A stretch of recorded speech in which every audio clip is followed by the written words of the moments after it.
సజీవుడు మన రక్షకుడు యేసుక్రీస్తు నామంలో మనకందరికి శుభములు. ప్రభు మనల్ని ప్రేమించి నూతన దినాన్ని అనుగ్రహించాడు.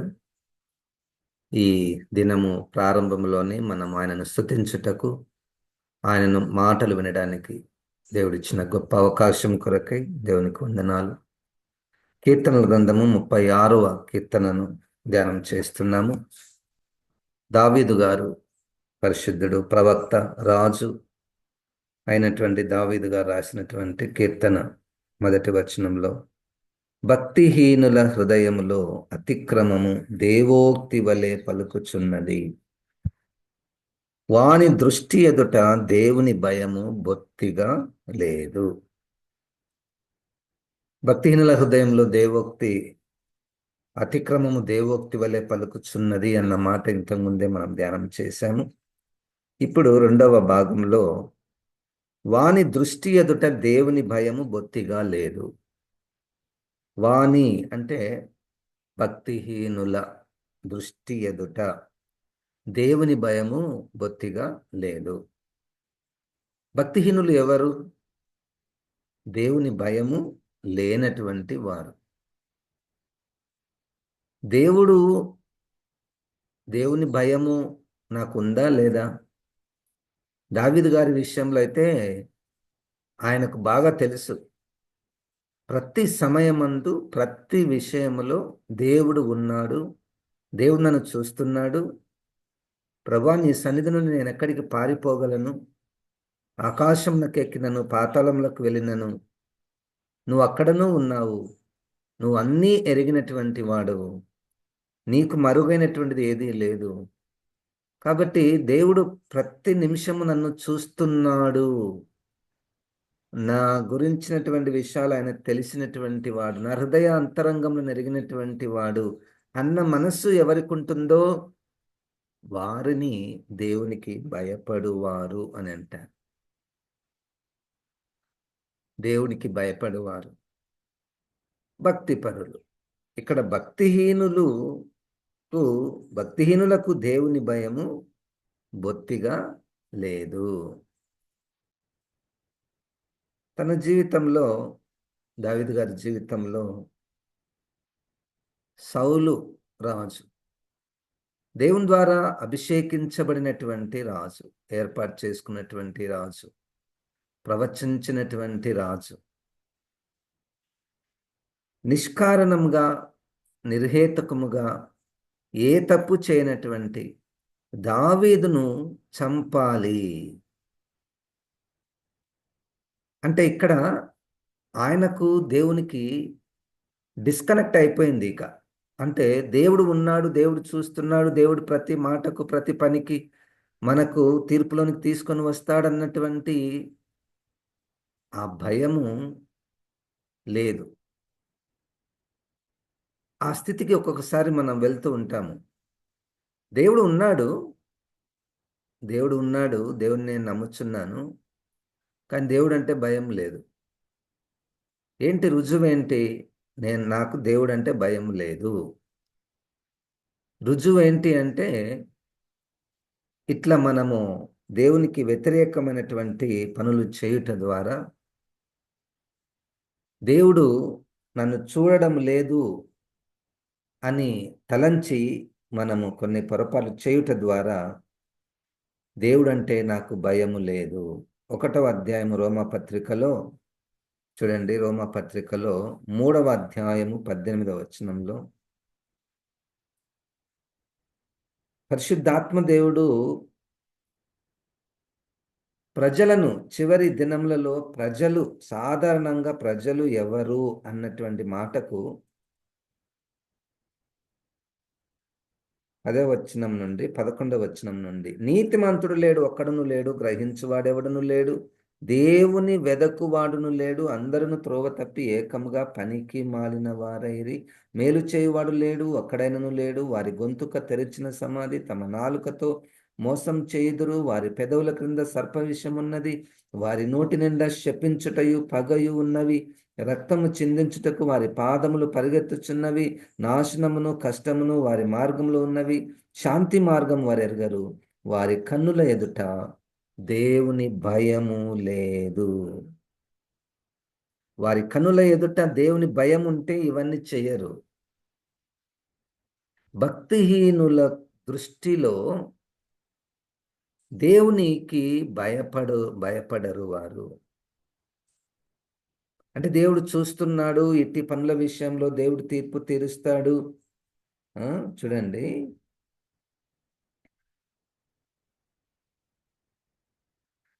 వారి 13వ వచనంలో, వారి గొంతుక తెరిచిన సమాధి, తమ నాలుకతో మోసము చేయుదురు, వారి పెదవుల క్రింద సర్ప విషమున్నది. మన నోటి మాటలు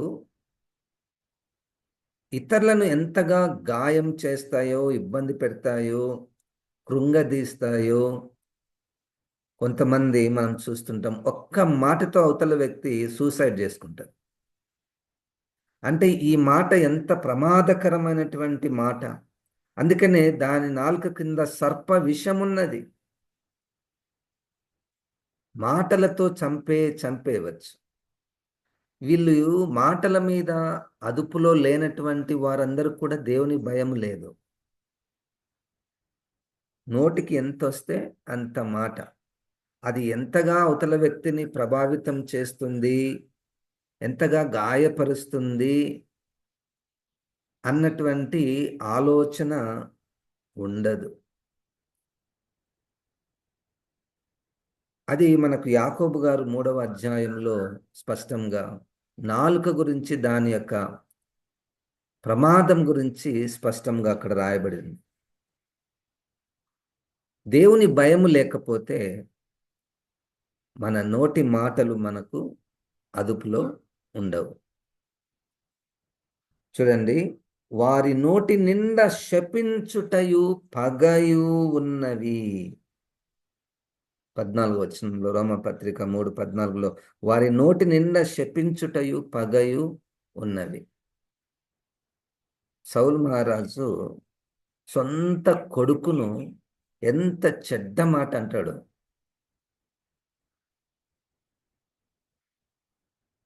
ఎవరు? సౌలు మొట్టమొదటి రాజు, ఇశ్రాయేలులకు మొట్టమొదటి రాజు. దేవుని ద్వారా సమూయేలు గారు వెళ్ళి అభిషేకించినటువంటి రాజు. దేవుడంటే భయము లేదు. అర్పణలు, బలులు అన్నీ జరుగుతున్నాయి. దేవుడు ఉన్నాడు, కానీ దేవుడంటే భయము లేదు. నాకు దేవుడంటే భయము లేదని ఏ విధంగా తెలుస్తుంది? ఈ యొక్క మాటలను బట్టి. వారి నోటి నిండా శపించుటయు పగయు ఉన్నవి. చెడ్డ మాటలు, సరసోక్తులు, అబద్ధములు, కొండెములు, పగయు, మోసపు మాటలు.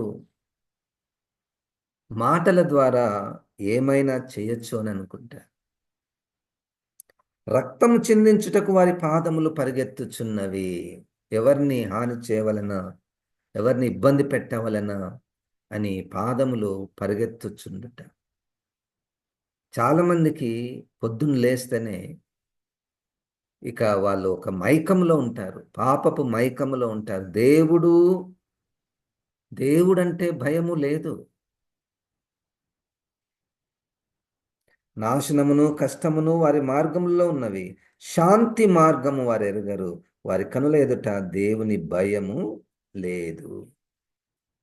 భక్తిహీనులకు దేవుని భయము ఉండదు. దేవుడు ఉన్నాడని, చూస్తున్నాడని, నా తలంపులు, నా చూపులు, నా వినికిడి, నా మాటలు, నేను వెళ్ళే ప్రాంతాలు, ఎక్కడెక్కడ నేను ఏమేం చేస్తున్నానో అవన్నీ కూడా దేవుడు చూస్తున్నాడు అన్నటువంటి జ్ఞానము పరిశుద్ధాత్మ దేవుడు, క్రీస్తు ఆత్మను మనలో ఉంచితే మనకు ఆ జ్ఞానము వస్తుంది. ఆ జ్ఞానము వస్తుంది. 1వ అధ్యాయంలో రోమపత్రికలో 18వ వచనంలో ఇక్కడ కూడా దేవుడంటే తెలుసు. దుర్నీతి చేత సత్యమును అడ్డగించు మనుషుల యొక్క సమస్త భక్తిహీనత మీదను దుర్నీతి మీదను దేవుని కోపము పరలోకము నుండి బయలుపరచబడుచున్నది. సత్యమును అడ్డగించేవారు దేవునికి భయపడేవారు కాదు. సత్యమును క్రీస్తు బోధలను క్రీస్తు బోధలను సత్యమును అడ్డగించువారు దేవునికి భయపడువారు కాదు.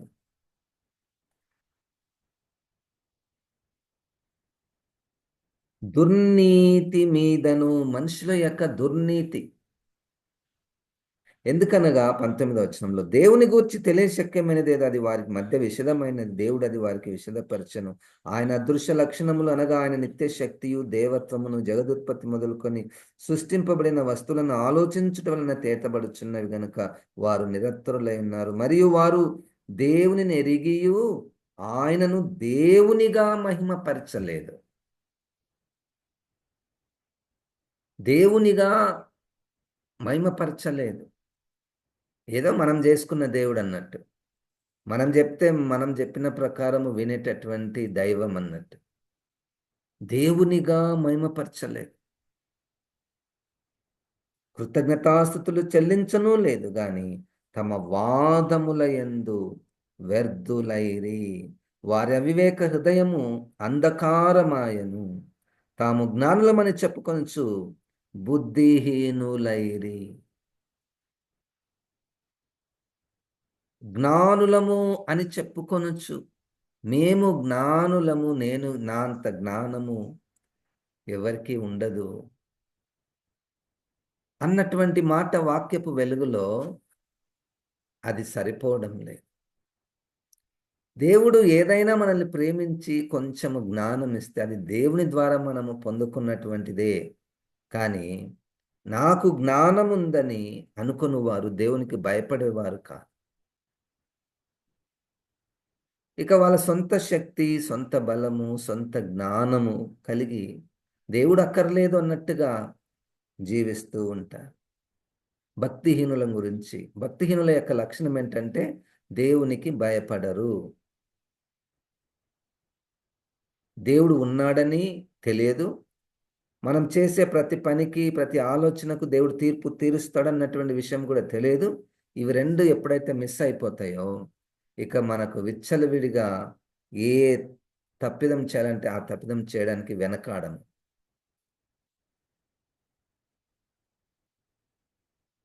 వారు అక్షయుడగు దేవుని మహిమను క్షయమగు మనుషుల యొక్కయు, పక్షుల యొక్కయు, చతుస్పాద జంతువుల యొక్కయు, పురుగుల యొక్కయు ప్రతిమా స్వరూపముగా మార్చిరి.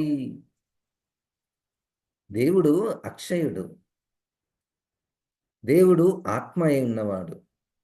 అయితే ఈ మనుషులు ఈ ఆత్మ అయినటువంటి దేవుణ్ణి కొన్ని రూపాలలోనికి మార్చేశారు. కొన్ని రూపాలలోనికి మార్చేసి ఇప్పుడు ఆ రూపాలను వీళ్ళు డిఫైన్ చేస్తారు, నిర్వచిస్తారు. క్రొత్త అర్థాలను ఇస్తారు దేవుళ్ళకు. క్రొత్త అర్థాలు, ఇదిగో ఈ దేవుడు ఫలానా దేవుడు.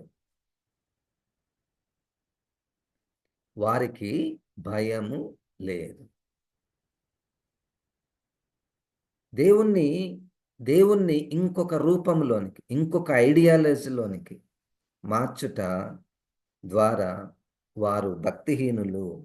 వారికి దేవుని భయము లేదు. ఈ హేతువు చేత వారు తమ హృదయముల దురాశలను అనుసరించి తమ శరీరములను పరస్పరం అవమానపరుచుకున్నట్లు దేవుడు వారిని అపవిత్రతకు అప్పగించెను. భక్తిహీనులకు దేవుని భయము లేదు.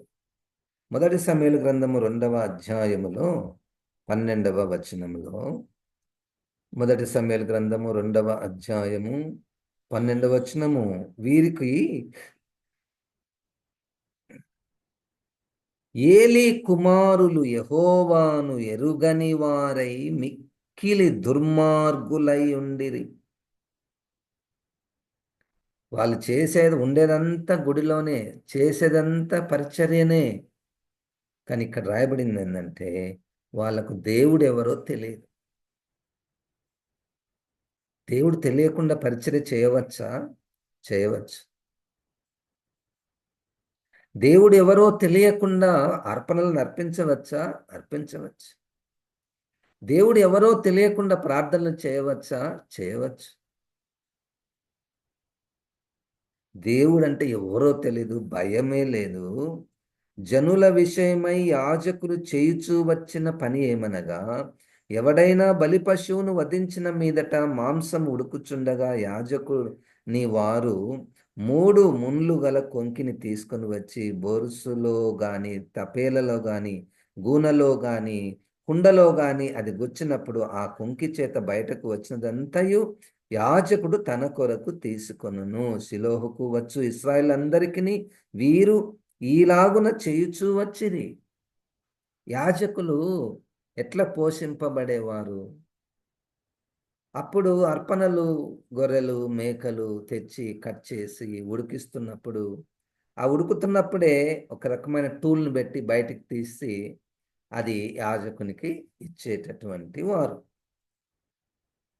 ఇదియు కాక వారు క్రొవ్వును దహింపక మునుపు యాజకుని పనివాడు వచ్చి బలి పశువును వధించు వానితో యాజకునికి వండించుటకై మాంసమిమ్ము, ఉడకబెట్టిన మాంసము అతడు నీ యొద్ద తీసుకొనడు, పచ్చి మాంసమే కావలెను అని చెప్పుచూ వచ్చాను.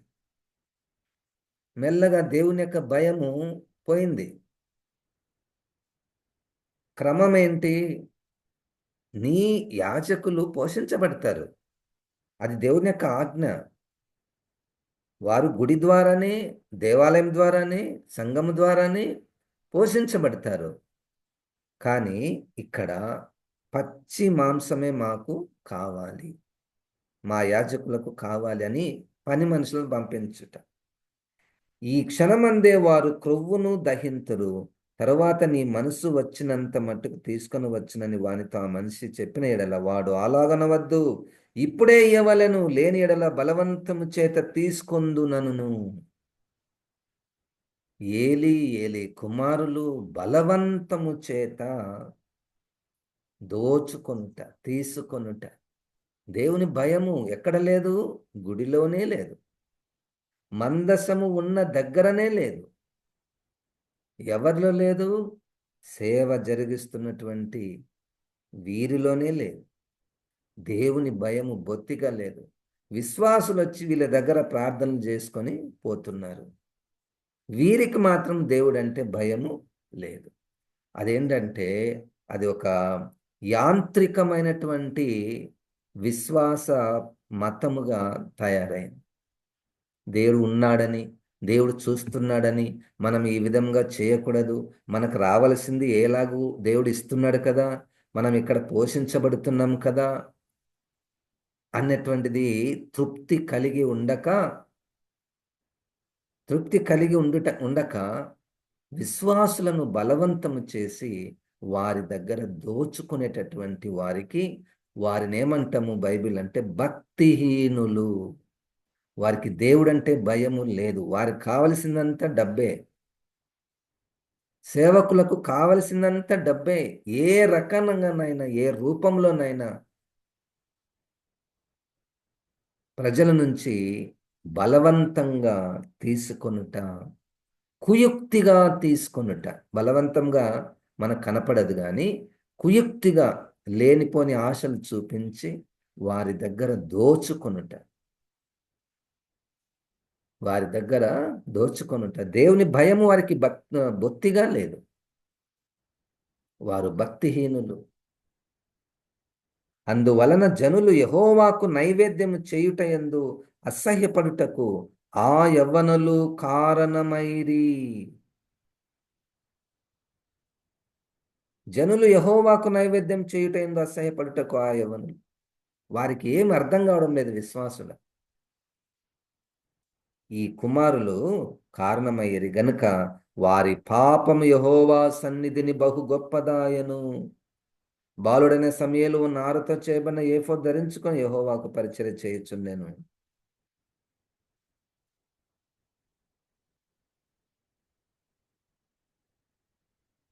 చూడండి,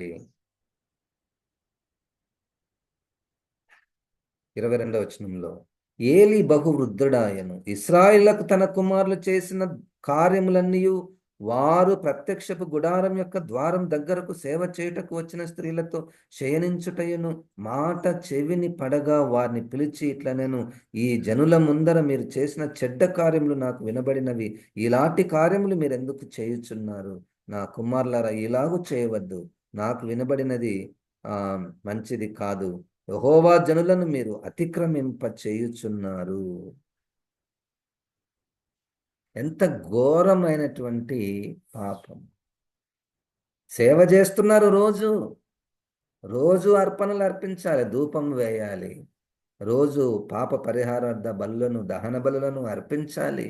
నో నోరు తెరిస్తేనే యెహోవా యెహోవా యెహోవా యెహోవా అంటూనే విశ్వాసులతో విశ్వాసులతో చెడుగా ప్రవర్తించుట,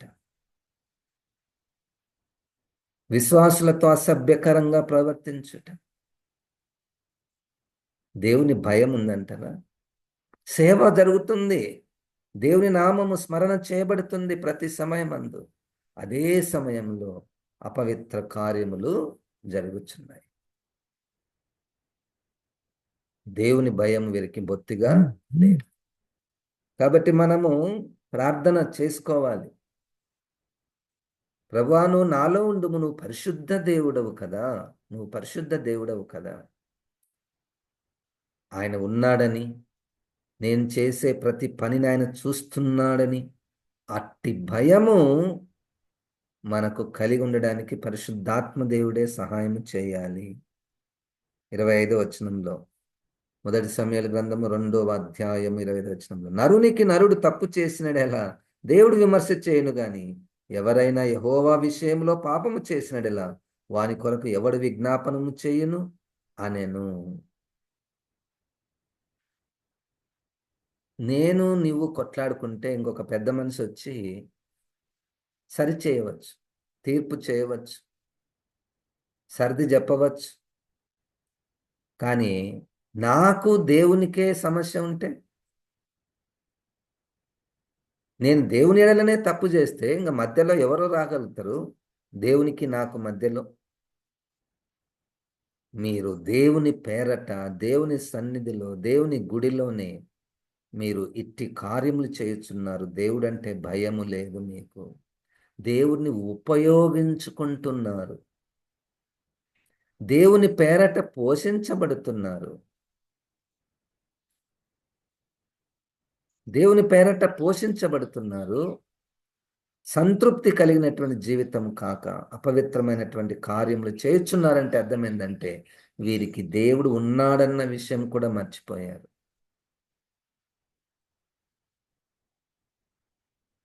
అయితే అయితే యెహోవా వారిని చంపదలచి ఉండెను గనుక వారు తమ తండ్రి యొక్క మొరను వినకపోయిరి.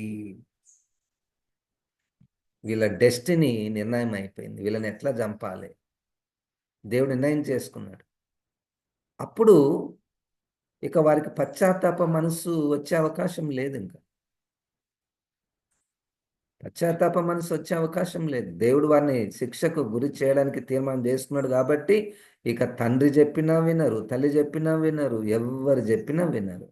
దేవుని భయము ఒక స్థాయిలోనికి వస్తుంది, దాని తర్వాత ఇక పశ్చాత్తాప పడే మనసు రాదంట. రాకపోగా వాళ్ళు ఇంకా అట్టి తప్పులోనే ఉండడానికి దేవుడు ఒక సమయాన్ని ఇస్తాడు. తప్పులు చేయండి, ఇంకా దుర్మార్గ పనులు చేయండి. మనం ఇంతకుముందు రోమా పత్రికలో చదువుకున్నాం కదా, 1వ అధ్యాయంలో ఇంకా తుచ్చమైనటువంటి పనులు చేయడానికి దేవుడు వారికి, చూడండి 24వ వచనంలో, ఈ హేతువు చేత వారు తమ హృదయముల దురాశలను అనుసరించి తమ శరీరములను పరస్పరము అవమానపరుచుకున్నట్లు దేవుడు వారిని అపవిత్రతకు అప్పగించను. ఎంత ప్రమాదకరం కదా! అపవిత్రతకు అప్పగించుట, దేవుడే అప్పగించుట.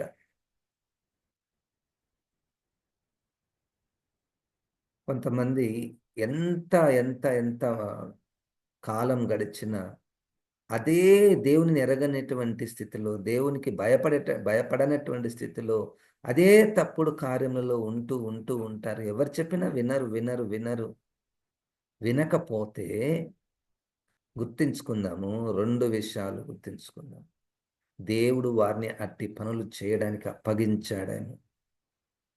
రెండవది, దేవుడు వారిని చంపాలని నిర్ణయించుకున్నాడు కాబట్టి ఇక వారికి పశ్చాత్తాపపడే మనస్సు రాదు.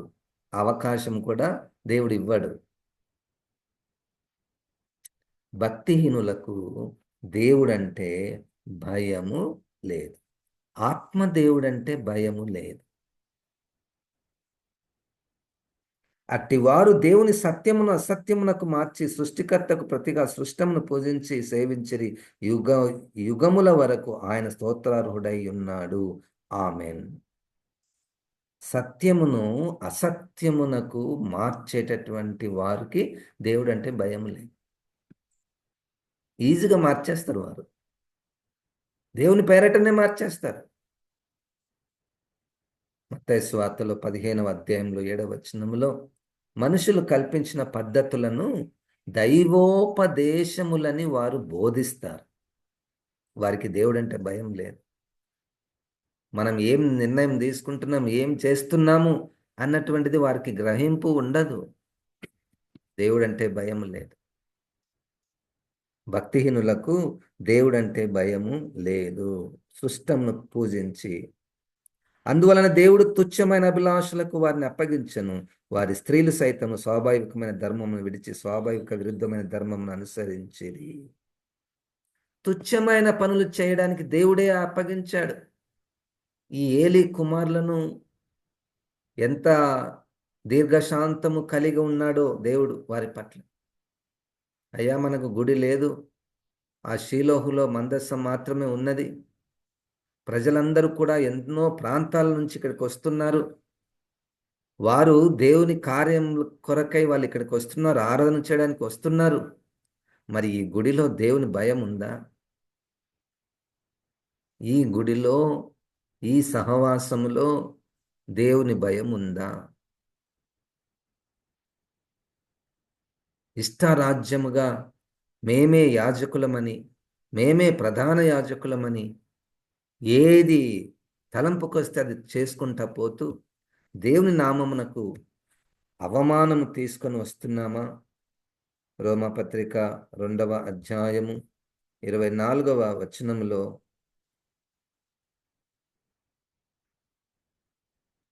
23, 24 ధర్మశాస్త్రం అందు అతిశయించు నీవు ధర్మశాస్త్రం మీరుట వలన దేవుని అవమానపరచెదవా? వ్రాయబడిన ప్రకారము మిమ్మును బట్టి ఏది గదా దేవుని నామం అన్యజనుల మధ్య దూషింపబడుచున్నది.